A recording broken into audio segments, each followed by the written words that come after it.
and they are begging to work out a deal. I don't know if we'll be able to do that. I don't know if we're willing to do that. They should have done that 4 weeks ago. They should have done it 2 years ago. Namun, pihak Teheran berulang kali membantah adanya negosiasi tersebut. Menteri Luar Negeri Iran Abbas Araghchi menyebut justru pihak Amerika Serikat yang ingin segera keluar dari konflik sehingga mulai mengirimkan pesan melalui perantara. Menurut Araghchi, itu bukan negosiasi melainkan hanya pertukaran pesan. خودمون اجازه عبور بدیم و متحدینشون ولی برای بقیه آزاد هست. البته آزاد که هست خب خود اونها کشتی ها معمولا اجتناب میکنن به دلیل ناامنی که وجود داره. بعضی از اونها شرکت های بیمه شون پوشش نمیده به اصطلاح این بیمه جنگی رو و خودشون نمیان رد بشن. چنین کاری نداره. ولی ما با قدرت این کارو کردیم و تمام توان خودشون رو بسیج کردن که این کار رو متوقف بکنن و نتونستن.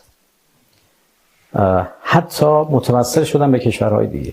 حتی متوسل به کسانی که خودشون دشمن میشمارند متوسل شدن که بیان کمک بکنید این آبراه رو باز. Di tengah wacana negosiasi, saling serang antara Iran dengan Israel dan AS tak juga surut. Iran kembali meluncurkan gelombang serangan ke-82. Serangan terbaru ini menargetkan sejumlah aset Amerika Serikat dan Israel di kawasan Teluk Persia. Sejumlah serangan Iran lainnya menargetkan Israel Tengah pada Kamis pagi, di antaranya kota Kufur Qasim, Tel Aviv, Petah Tikva, dan Haifa. Sebelumnya, Iran juga mengklaim melepaskan rudal yang menargetkan kapal induk AS Abraham Lincoln.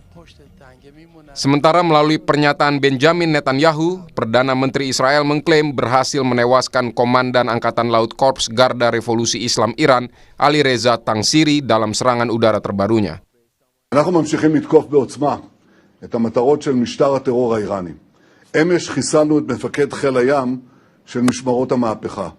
לאיש הזה יש הרבה דם על הידיים, ובנוסף הוא זה שהוביל את סגירת מצרי הורמוז. זוהי עוד אחת מהדוגמאות של שיתוף הפעולה בינינו לבין ידידינו ארצות הברית, במטרה משותפת להשיג את מטרות המלחמה. Presiden Donald Trump menyebut AS mengajukan 15 poin dalam negosiasi, termasuk penghentian program nuklir Iran dan pengelolaan bersama Selat Hormuz. Namun Iran menolak dan menekankan 5 syarat, salah satunya adalah kedaulatan total Selat Hormuz. Di tengah isu negosiasi, perang Amerika Serikat Israel melawan Iran justru tidak mereda. Kita akan membahasnya bersama dosen Hubungan Internasional Universitas Bina Nusantara, Tia Mariatul Kiptiah, dan juga pakar ilmu politik dari Universitas Udayana, Evata Filomeno. Selamat petang, Bapak Ibu, semoga sehat selalu. Selamat petang, Mas Juni. Selamat petang, Mas, ya, Mbak. Saya ke Mbak Tia terlebih dahulu. Mbak Tia, kita mengetahui bahwa Iran masih terus melawan dan terus melancarkan serangan. Namun di sisi lain, Trump terus mengklaim bahwa dirinya telah bernegosiasi dengan pihak Iran dan Iran menyatakan bahwa ingin terus melakukan pintu perundingan. Namun sebaliknya juga dari Menlu Iran menyatakan bahwa Amerika Serikat hanya bernegosiasi dengan dirinya sendiri. Lalu seperti apa sebenarnya? Apakah akan sulit titik temu dalam waktu dekat terkait dengan meja perundingan? Saya melihat, bukan hanya saya pikir ya, jadi publik juga melihat, publik internasional juga melihat, sepertinya statement ini yang benar ada di pihak Iran, begitu ya. Karena memang Trump ini kan tipenya, leadershipnya memang sering berubah-berubah. Bahkan sering memberikan statement-statement yang sepertinya weird atau aneh. Lama dia menyatakan bahwa dia ingin menjadi supreme leader begitu ya. Iran meminta dia jadi supreme leader. Terus tiba-tiba apa saja yang dia katakan sepertinya hal-hal yang memang itu bukan menunjukkan seorang leader dari negara besar seperti Amerika Serikat. Jadi ketika dia menyatakan bahwa Iran approach untuk melakukan perundingan, saya lebih melihat bahwa justru statement dari Araghchi yang benar bahwa mereka akan terus melakukan retaliation atau pembalasan karena memang dengan melihat data-data para pimpinannya cukup banyak yang terbunuh begitu ya, yang dibunuh oleh pihak Israel. Saya pikir Iran fokus dengan retaliation, dengan bertahan, apalagi saat ini dukungan dunia internasional sepertinya di pihak Iran semua, Mas Juno. Dari mulai NATO tidak mau join, kemudian yang kedua adalah bagaimana Uni Eropa juga tidak mau join, bahkan yang terbaru ya, Spanyol itu diberikan free melewati Selat Hormuz. Nah, kemungkinan dengan insiden ini akan diikuti oleh negara-negara Uni Eropa lainnya. Jadi mereka saat ini sedang bermain bagaimana national interest atau kepentingan negara masing-masing lebih didahulukan daripada join dengan Trump, yang saat ini kebijakan-kebijakannya jangankan kepada Iran, kepada Uni Eropa sendiri, kepada aliansinya sendiri.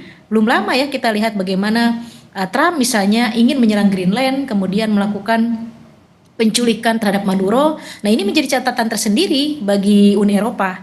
Jadi saat ini mereka semuanya silent, tidak ada yang dukung begitu ya. Dengan posisi seperti ini, justru keinginan untuk kembali ke meja perundingan itu ada dari pihak Amerika Serikat. Ditambah saat ini harga BBM di Amerika Serikat juga melejit ya. Terakhir data itu kalau tidak salah ya itu $8 dari $2. Ini cukup signifikan loh kenaikannya. Artinya ini memang membahayakan posisi politik Trump itu sendiri. Dan sekarang popularitas Partai Republik juga turun anjlok. Kemudian di Republik sendiri terbelah begitu ya. Dan ini sangat membahayakan bagaimana di next election itu Partai Republik bisa bertahan. Jadi kemungkinan misalnya Mas Juno melihat ini kira-kira kembali ke perundingan, saya selalu optimis. Dan kita sebagai akademisi terus menggaungkan bahwa ini harus selesai, perang ini harus selesai, bukan hanya ceasefire, tapi harus selesai dan mereka harus kembali ke meja perundingan. Kemungkinan itu bisa 70-30, Mas Juno, tanpa intervensi Israel, catatan saya demikian. Tanpa intervensi Israel, kemudian pihak Trump dan mudah-mudahan advisernya juga cukup waras begitu ya, untuk bisa memberikan advice yang baik untuk mengenyampingkan terlebih dahulu nasional interestnya Israel. Jadi bagaimana Amerika Serikat itu fokus karena itu bukan kepentingan Amerika perang ini.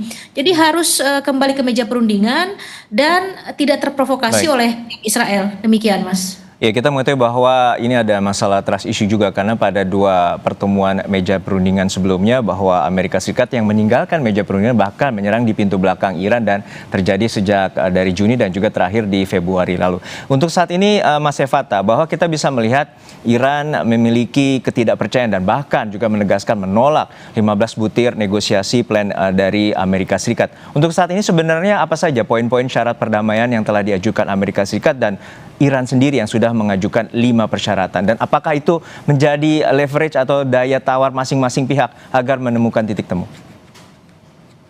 Baik, terima kasih Mas Juno. Tentu diplomasi memang masih cukup rumit ya untuk kita nilai sebagai bagian dari upaya untuk menghentikan perang ini. Tetapi kita juga bisa mengatakan bahwa sebenarnya baik Amerika Serikat maupun Israel dan juga Iran itu mengalami kesulitan untuk melanjutkan perang. Akan tetapi justru syarat-syarat yang diberikan Amerika Serikat dengan syarat-syarat yang diberikan oleh Iran ini sama-sama menciptakan deadlock ya dari kedua belah pihak. Kita bisa melihat bahwa Amerika berharap agar dunia internasional itu tetap setuju dengan apa yang dilakukan oleh mereka, bahwa mereka berhasil menekan dan mereka ingin menjadi pahlawan bagi dunia ini. Itu yang Amerika Serikat harapkan. Dan dari beberapa statement yang diberikan Donald Trump, meskipun itu berubah-ubah, kita bisa melihat bahwa mereka berharap semaksimal mungkin untuk mengendalikan narasi publik. Tapi pada kenyataannya, kita bisa melihat bahwa apa yang dilakukan oleh Israel dan juga apa yang dilakukan oleh Amerika ini jauh lebih dalam.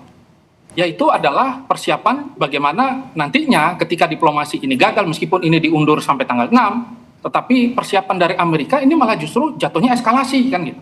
Nah, eskalasi apa yang nanti akan dibuat oleh Amerika Serikat yang pastinya akan membuat apapun syarat yang diberikan oleh Iran tidak akan disetujui. Akan tetapi secara intelijen ya dan juga secara backbone begitu atau secara backdoor itu sebenarnya sudah ada diplomasi yang dimediatori oleh Pakistan.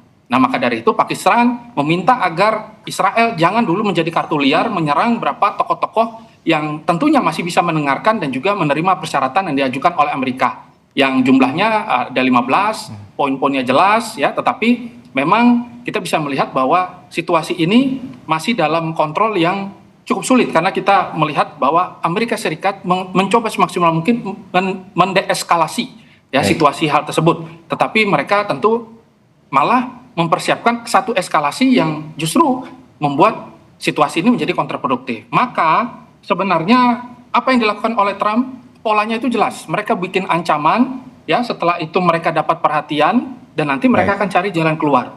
Buktinya apa? Banyak negara akhirnya yang mulai terikut dalam situasi tersebut. Baik. Yang kita bisa melihat bahwa apa yang dilakukan oleh Amerika malah membuat Iran akhirnya memilih negara yang boleh masuk dan negara yang tidak.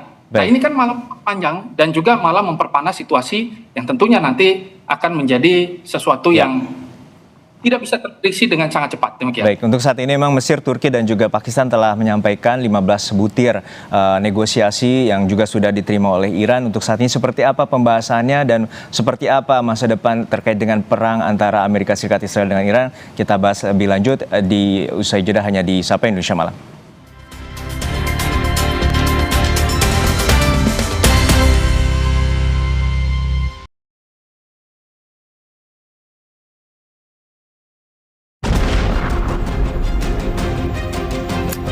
Presiden Donald Trump mengirim sinyal negosiasi, namun juga membuka opsi operasi darat ke Iran.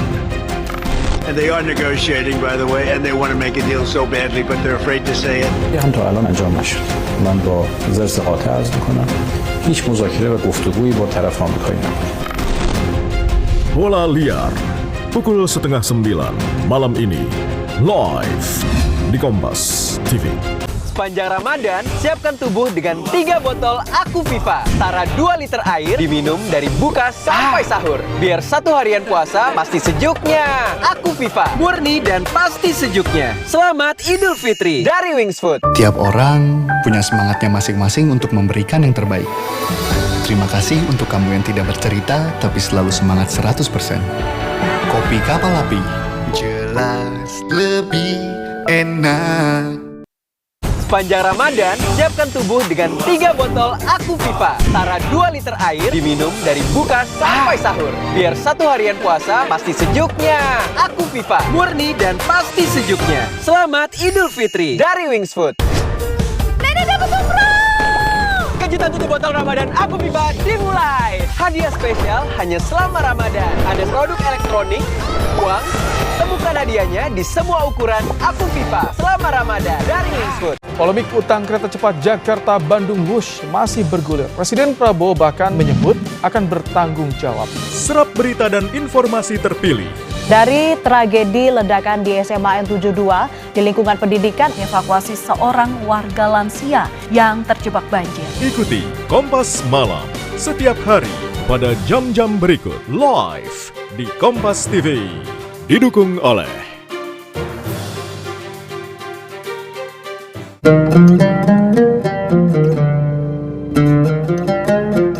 Allahu Akbar, Allahu Akbar, Allahu Akbar,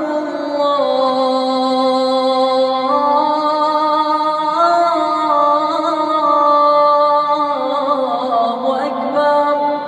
Asyhadu an la ilaha illallah.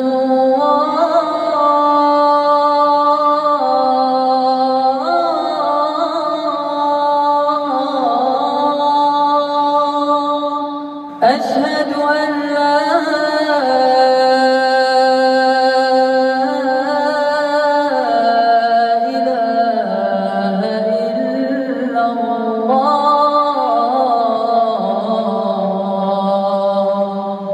أشهد أن محمدا رسول الله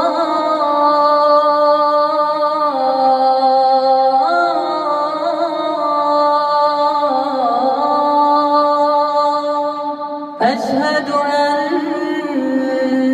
محمدا رسول الله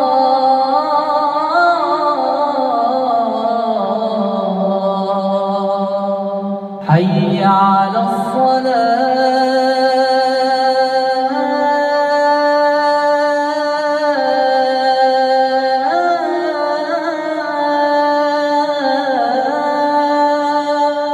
حي على الصلاة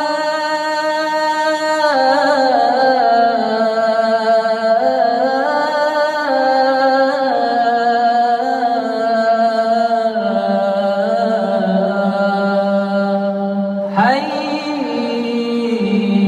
على الفلاح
Kembali lagi di Sapa Indonesia Malam terkait dengan situasi antara Amerika Serikat Israel melawan Iran dan juga di tengah meja perundingan ataupun situasi tawaran meja perundingan antara Amerika Serikat dengan Iran. Untuk saat ini kami membahasnya dengan Tia Mariatul Kiptia, dosen Hubungan Internasional Universitas BINUS, dan juga Mas Evata Filomeno, pakar ilmu politik Universitas Udayana. Saya kembali ke Mbak Tia. Mbak Tia, untuk saat ini memang Anda tadi menyatakan bahwa pernyataan Trump ini selalu bertolak belakang, bahwa saat ini yang saya kutip dari BBC, Trump menunda serangan selama 10 hari untuk di wilayah pembangkit listrik tenaga nuklir milik Iran. Dan di sisi lain, sehari sebelumnya Donald Trump atau Amerika Serikat mengirim ribuan personel divisi lintas udara untuk di wilayah Selat Hormuz. Untuk saat ini sebenarnya seperti apa? Bahwa Amerika Serikat terus melakukan muscle flexing atau pamer kekuatan, dan juga di sisi lain ia menginginkan adanya negosiasi. Apakah ini hanya titik temunya di posisi terkait dengan masalah ekonomi di Selat Hormuz? Ya, saya melihat bahwa Selat Hormuz itu bagian dari bargaining position dari pihak Iran ya. Karena Iran kan sudah memainkan beberapa taktik atau strategi menghadapi Amerika Serikat ini, dan saya pikir strategi yang dimainkan oleh Iran cukup berhasil karena memang prediksi dari pihak Amerika Serikat itu meleset, hampir semuanya meleset. Dari mulai perkiraan menumbangkan rezim 1 kali 24 jam, kemudian 3 hari semuanya tidak terjadi, bahkan Iran masih mampu melakukan retaliation, kemudian defense atas negaranya sampai hari ini, dan kita melihat serangannya juga cukup mencapai target yang diinginkan, baik itu ke pihak Israel ataupun beberapa military basisnya Amerika Serikat di kawasan negara Teluk begitu ya. Jadi ini cukup membuat surprise juga, bukan hanya untuk Amerika Serikat tapi juga untuk publik internasional. Saya sendiri cukup surprise Mas Juno, karena saya pikir Iran tidak akan sekuat itu untuk melakukan serangan, karena di bawah sanksi cukup lama ya. Di bawah sanksi cukup lama, dia berdagang ekspor impor dengan negara lain juga susah. Dengan kita juga harus melalui third country, dan itu juga pernah komplain dari pihak atas trade Iran, dan sempat berbincang bahwa kesulitan dengan Indonesia itu harus menghadapi paymentnya sistemnya dengan negara ketiga begitu. Jadi memang serba sulit Iran, dan saya melihat bahwa ketika Israel menyerang Iran, wah ini nggak lama begitu. Tapi ternyata sampai hari ini masih bertahan, bahkan memainkan perannya dengan Selat Hormuz ini. Dan saya lihat bahwa bargaining position Iran melalui Selat Hormuz cukup berhasil. Artinya apa? Banyak negara-negara aliansi Amerika Serikat akhirnya berbalik arah begitu. Yang tadinya cukup stay, hanya melihat silent, pada akhirnya beberapa negara Uni Eropa misalnya Prancis, Italia itu mencoba Arachi mencoba menghubungi Iran bagaimana bisa berdiplomasi, kapal-kapal mereka bisa melewati Selat Hormuz. Di Asia Tenggara, Thailand dan Malaysia sudah berhasil. Nah, saya pikir ini adalah merupakan kunci bagaimana Iran memainkan, sekarang gantian begitu ya. Selama ini kan Amerika dan Israel cukup terlalu overconfident saya pikir. Nah, kali ini dengan melalui Selat Hormuz itu yang tadi Mas Juno bilang bahwa ini adalah justru kembali ke perundingan melalui ekonomi. Betul, saya sepakat itu. Jadi pada akhirnya dari poin ekonomi lah mereka akan kembali ke meja perundingan, Mas. Ya, saya ke Mas Evata. Mas Evata, bahwa kita mengetahui bahwa ini serangan Israel juga berbeda dengan kepentingan yang ada di balik pikiran dari Amerika Serikat. Amerika Serikat menginginkan kepentingan untuk membuka lebih luas hegemoni mereka terkait dengan petrodolar atau perjanjian bisnis Amerika Serikat di Timur Tengah dengan berkaitan dengan minyak. Namun di sisi lain Israel juga terus menggempur, dan terakhir informasinya, walaupun ini masih klaim dari Israel, bahwa komandan angkatan laut dari Iran ini tewas, Ali Reza Tangsiri. Untuk serangan seperti ini dan kemudian kepentingan yang berbeda antara Amerika Serikat dan Israel, apakah ini menjadi penghambat dan juga negosiasi antara Amerika Serikat, Israel dan juga dengan Iran? Ya, kembali lagi tadi sempat saya sampaikan bahwa kita harus membaca Amerika Serikat ini dengan Israel ini sebagai satu paket. Ketika memisahkan Israel dan juga kita memisahkan Amerika Serikat, kita harus lihat bahwa bukti nyatanya pada saat diplomasi yang dilakukan berapa kali melalui diplomasi tidak langsung bersama dengan Oman, hal ini dibaca sebagai kelemahan oleh Amerika. Dan apa yang terjadi pada saat diplomasi tersebut sedang berlangsung, malah esok harinya dimulailah serangan tanggal 28. Nah, kita bisa melihat bahwa ada satu siklus dan ada satu peta yang harus kita baca. Pattern ini kan sebenarnya terlihat. Maka kecurigaan atau skeptisme kita ketika membaca Amerika ini harus kita buktikan dalam bagaimana kita membreakdown hal tersebut. Nah, kita juga bisa melihat sebenarnya apa yang dilakukan oleh Israel ini masih dengan doktrin yang sama. Mereka berharap melakukan pembunuhan secara presisi, ya. Terus bahkan mereka melakukan kalau istilah dalam istilah militernya itu operasi tebang pohon, ya. Kadang-kadang ada juga yang mowing the grass, ya. Ketika ada rumput tumbuh, mereka potong. Apapun yang ada dalam keunggulan dan juga upaya untuk negosiasi yang dilakukan oleh Amerika selalu dihadangi oleh Israel, dianggap sebagai katuliar. Padahal sebenarnya keduanya sama-sama bekerja sama. Keduanya sama-sama berada posisi bahwa ketika kita melihat nanti dalam poin-poin serta butir, kita bisa melihat dalam 15 poin dan juga 5 poin yang diajukan oleh Iran, apakah Amerika akan setuju? Tidak mungkin, ya. Amerika pasti akan mengatakan bahwa leverage lagi, tekan lagi. Mereka katakan bahwa kita akan memberikan pressure nanti di tanggal berapa, tapi intinya adalah dia membiarkan kebebasan Israel untuk menyerang, gitu. Jadi ini kan antara epic fury, lion roar, dan juga true promise, ini pattern-pattern ini harus benar-benar kita artikulasikan. Maka sebenarnya, ya, dan juga opsi serangan darat yang direncanakan oleh Amerika Serikat, dan juga rencana-rencana untuk melakukan pemboman lebih besar lagi, begitu. Nah, maka ini ada upaya, ya, dan hal ini ternyata dibaca oleh banyak negara-negara Teluk, sehingga negara-negara Teluk akhirnya malah ikut-ikutan dan mereka berada pada posisi Amerika untuk melakukan serangan besar-besaran juga. Nah, yang jadi pertanyaan adalah kenapa mereka tiba-tiba mau join dalam pemikiran Amerika, begitu, yang notabene hari ini kita anggap bahwa dia berada pada posisi yang sangat lemah. Hal itu karena memang secara ideologis negara-negara Teluk menganggap bahwa momentum ini jangan sampai hilang, begitu. Maka hal ini kita harus lihat, jangan-jangan upaya dari negara-negara, kalau yang tidak berkepentingan ya mungkin akan berbeda, silakan lewat saja. Tapi yang berkepentingan terhadap Selat Hormuz, hati-hati, banyak yang munafik di sana. Nah, ini dia, maka strategi yang dilakukan oleh Iran harus benar-benar jeli, dan cara bertahan mereka di dalam diplomasi ini jangan terbaca sebagai kelemahan lagi. Kalau dibaca sebagai kelemahan lagi, maka serangan-serangan yang dilakukan oleh Israel akan jauh lebih parah, dan mungkin saja hal-hal yang tidak disukai oleh Amerika. Amerika mengatakan tidak suka, tapi nyatanya ketika serangan itu berhasil, good job juga dikatakan demikian. Nah, ini kan menjadi sesuatu yang kalau kita baca buku Donald Trump, The Art of Deal, sebenarnya leverage ini sudah dijelaskan dengan sangat baik di sana. Demikian. Artinya ada beda muka depan dan muka belakang, dan sebenarnya ini Amerika Serikat satu paket yang seperti Anda bilang bahwa ini adalah perang ideologis, dan juga Iran menyatakan bahwa ini sebagai perang ideologis terhadap Amerika Serikat dan Israel maupun sekutunya. Saya ke Mbak Tia. Mbak Tia, untuk dalam posisi seperti ini tampaknya akan selalu deadlock. Apalagi mereka menyatakan bahwa ini merupakan upaya untuk menggantikan rezim. Dari Israel menyatakan bahwa perlunya adanya pergantian rezim di Iran. Untuk saat ini apakah ada titik temu lainnya, dan kemudian ada juru runding yang dapat dinilai dari sisi-sisi seperti PBB ataupun organisasi lainnya yang dapat menengahi kedua belah pihak?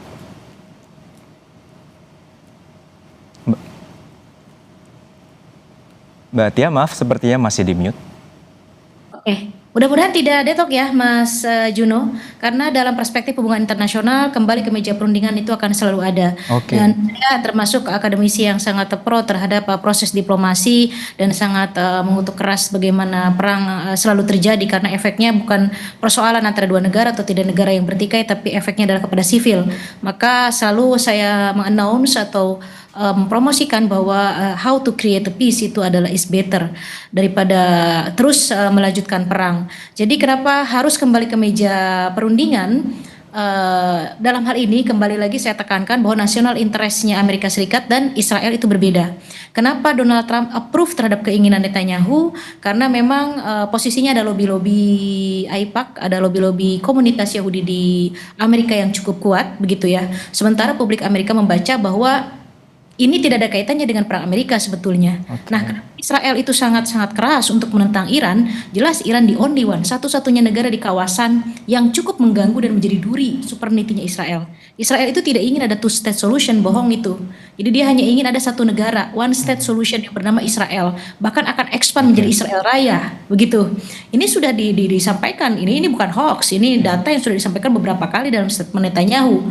Dan two-state solution itu di dokumen Amerika Serikat sudah ada. Pada masa Biden itu sudah ada dokumen itu. Bahkan beberapa kali diplomat Amerika Serikat juga mempromosikan mengenai two-state solution, dan kita juga approve ya, Indonesia yang memang kita konsisten untuk kemerdekaan Palestina setuju dengan two-state solution. Nah, ini jelas berbeda di sini antara Israel dengan Amerika. Jadi tidak selalu Amerika dan Israel itu beriringan. Untuk mewujudkan one state solution-nya itu, Iran dianggap batu sandungan satu-satunya karena negara-negara Teluk semuanya sudah dibawa kendali Israel. Satu, Uni Emirat sudah buka hubungan diplomatik, Bahrain sudah membuka hubungan diplomatik, Saudi Arabia sudah melakukan pembicaraan dengan AIPAC di Amerika Serikat. Terjadilah 7 Oktober. Kemudian tidak terjadi lagi approach Saudi Arabia dengan Israel. Artinya hanya Iran, dan bagaimana Iran ini diubah rezimnya, dikembalikan seperti Pahlavi yang manut terhadap Israel, tidak bisa. Itu berlapis wilayah Al-Faqih di Iran itu. Tidak mudah Israel untuk melakukan itu.